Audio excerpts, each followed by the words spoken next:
They'll use Linda's statement against me, and they'll also use Supervisor Danny's statement against me. Danny's statement said that I said effing this and effing that. Also about in the middle of that, he says, we also talked to Danny Banker, the part-time soup in the Smalls area. Danny stated that he did not see what happened, but he did hear Michelle yelling. We asked if he heard what was said, and he said he did not, and he did not know. All he heard was Michelle yelling. That's the interesting part, because then you come to Danny Banker's statement on Exhibit 4. At this point, he's in there with a very specific quote, that's fucking ignorant, what are you fucking stupid?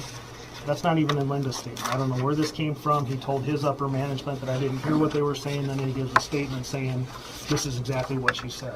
I don't know how you go back and forth between that. Talking about the meeting that was had, that Michelle requested, she did request a meeting. There are problems down there. She was trying to be proactive and get a meeting, get a solution, so that, for goodness sakes, we can all just come to work and go home. That's what people want. When she got in there right off the bat, you heard Mike saying Linda was laughing. From Michelle's perspective, she was mocking the whole process, obviously not going to get anything accomplished, waste of time. Mike several times addressed Linda, trying to get her to cooperate in the process. She wasn't going to. It was going to be a waste of time.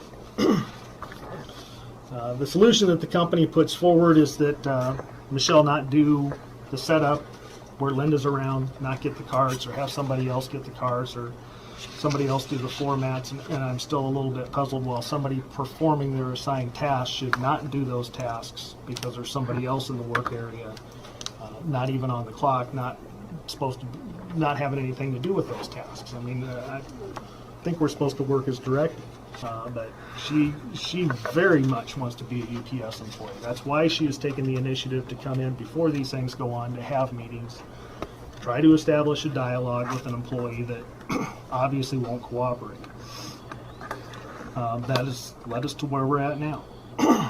So, as far as the company goes, not so much rebuttal, but agreement. They're all involved in it. Again, the hard part to understand is why is Linda put back, no discipline, full back pay, and Michelle is out of service.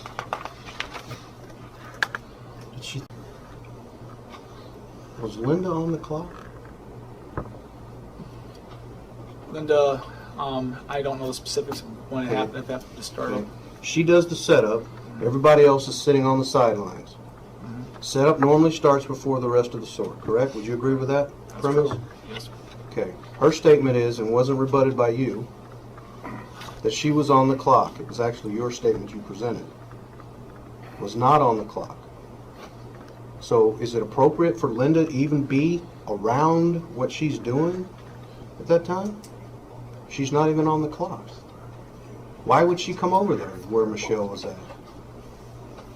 That's where, if I can speak to that, she communicated to me that she went over, she checked the lineup, she saw where she was going to be positioned for that day. She went over there, set her lunchbox or her bags down, and was waiting for work to start. So that's the time she decided to start jerking Matt's around when she's off the clock? That would be apparently correct. She's supposed to work off the clock? Negative. I have avoided Michelle at all costs and tried not to be in the same area until we start work. There is absolutely no proof